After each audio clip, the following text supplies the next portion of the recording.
Welcome.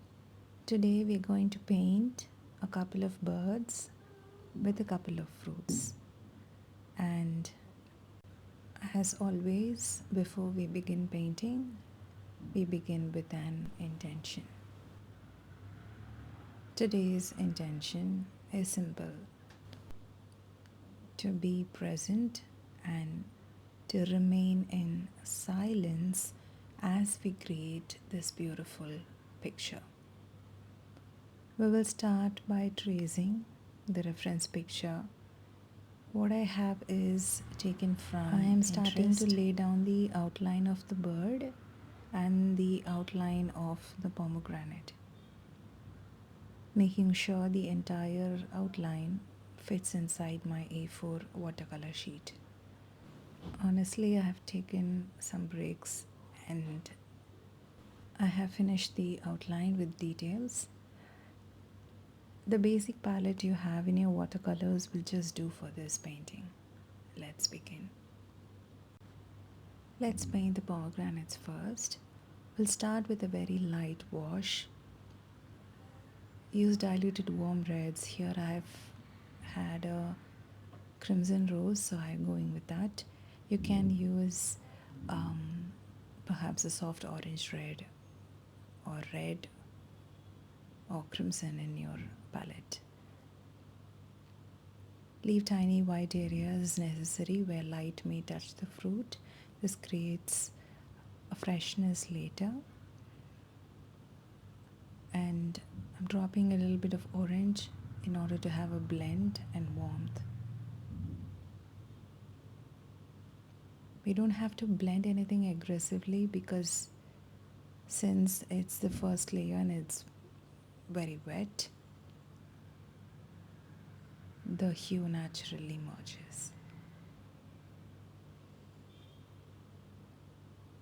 We'll follow the same for all the three pomegranates. I'm also dropping a little bit of yellows. As we paint and move on, let's also bring in our intention and keep it well aware, which is silence. When we paint, our focus is completely onto the paper, onto the colors we choose or how it turns out. Rather, let's pay a little bit of attention to the silence, which is always there around us. We'll move to the birds now. Similarly, starting with the lightest colors first. With the reference photo, I am beginning with light washes of yellow on the belly, which is a yellow ochre, and a very, very light hue of indigo. You can take the blue in your palette and you can also mix with a little bit of black. You will get the pigment here. Continuing the wash onto the full birds. Now this is how necessarily the first layer would look. I'm following the same light wash onto the background, which has a little bit of branches and leaves with little pomegranate fruits as well. I feel it's always nice to have leaves around, and I'm a person who like to paint nature, so the same technique is applicable on any subject.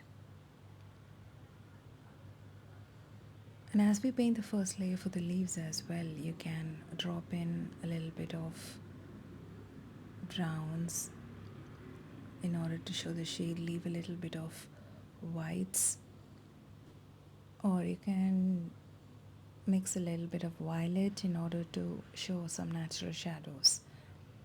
This creates a depth.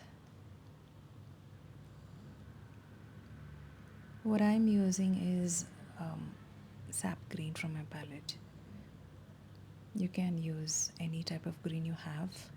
Make sure you give that shade, keeping in relevance of the light where it falls and the shadow where it is. But basically when we do the first layer, You don't have to worry that much. And this is how layer 1 looks. I'm moving on to layer 2. In layer 2, we would just increase the value for the pomegranates and the birds. And since it's watercolors, we have the advantage that we have our base layer to show out as well. Adding rich reds to the shadow areas and keeping in mind of the bottom curves where shadows are. Now here I'm using a little bit of orange and lifting off a little bit of paint in order to not show the division. You can do this process very slowly, and if your paper supports well, you have the liberty to take some time and slowly apply and increase the value. I'm making sure I'm staying within the lines and painting the pomegranate.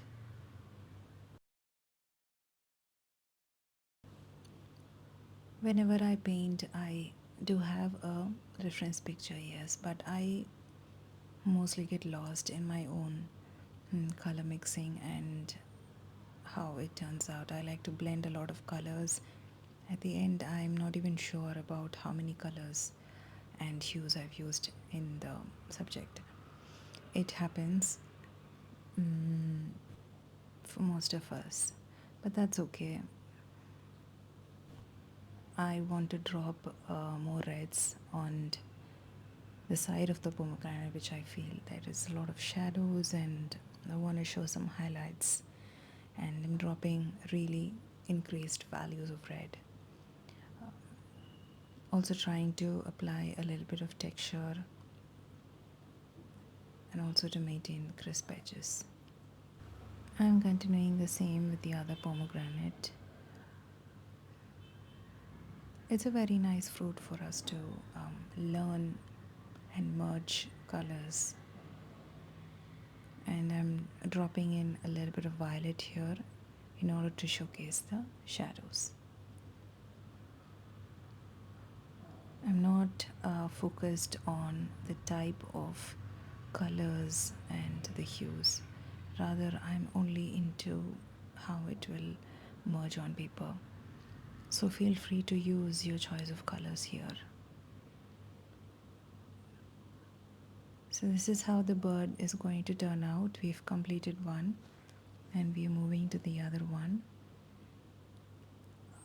I'm increasing the value of indigo on the head and reapplying the paint onto the head. Now you can now add details, finer hairs onto the head.